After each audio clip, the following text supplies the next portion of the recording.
शिक्षक आणि माझ्या प्रिय विद्यार्थी मित्रांनो, खरोखरच हा आमच्यासाठी सरांनी सांगितलं दुग्ध शर्करा योग आहे. आम्ही एका अशाच शैक्षणिक कामासाठी इगतपुरीला निघालो आहे आणि योगायोगाने तुमच्या शाळेला आणि तुमच्या या आज होणाऱ्या विज्ञान प्रदर्शनाला भेट देता आली. मी काय खूप तुम्हाला सांगणार नाही. तुम्ही या मातीतले आहात आणि ही माती माणसाला जगायला शिकवते. आम्ही सुद्धा तुमच्यासारखेच खेडेगावातून मुंबईत आलो, नोकरी करतोय, परंतु आणि ग्रामीण भागातील विद्यार्थी यामध्ये एक महत्त्वाची गोष्ट जाणवली, ती म्हणजे ग्रामीण भागातले विद्यार्थी तुमच्यासारखे विद्यार्थी हे मातीतून निर्माण झालेले आहेत.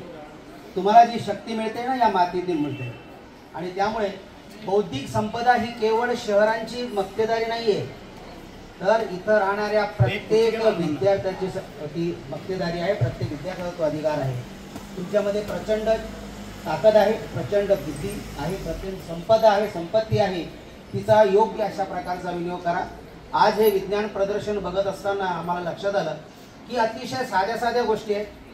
म्हणजे बेस्ट आउट ऑफ वेस्ट, म्हणजे जे काही टाकाऊ पदार्थ आहेत त्यापासून तुम्ही असं उत्तम अशा प्रकारचे छान छान अशा प्रकारचे प्रकल्प बनवले.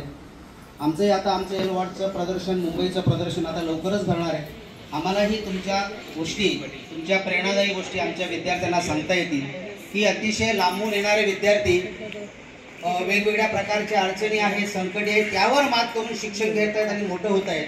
ही आपल्यासाठी सर्वांसाठी खूप अभिमानाची गोष्ट आहे. एक जाता जाता तुम्हाला एक सांगेन की प्रतिकूल परिस्थिती ही माणसासाठी प्रतिकूल नसते, वाईट नसते, हे लक्षात घ्या.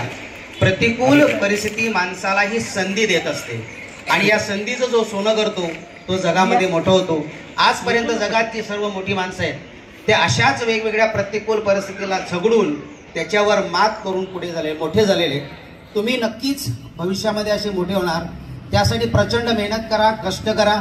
कुठल्याही प्रकारच्या प्रतिकूल परिस्थिती अडचणींचा भाऊ करायचा नाही की माझ्याकडे हे नाही, माझ्याकडे ते नाही, हा विचारच करायचा नाही. आहे त्या परिस्थितीवर मात करून आपल्याला पुढचं यश मिळवायचे.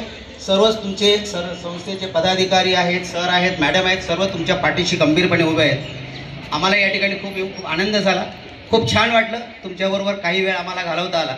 सर्वांना भावी आयुष्यासाठी खूप खूप शुभेच्छा देतो. थँक्यू.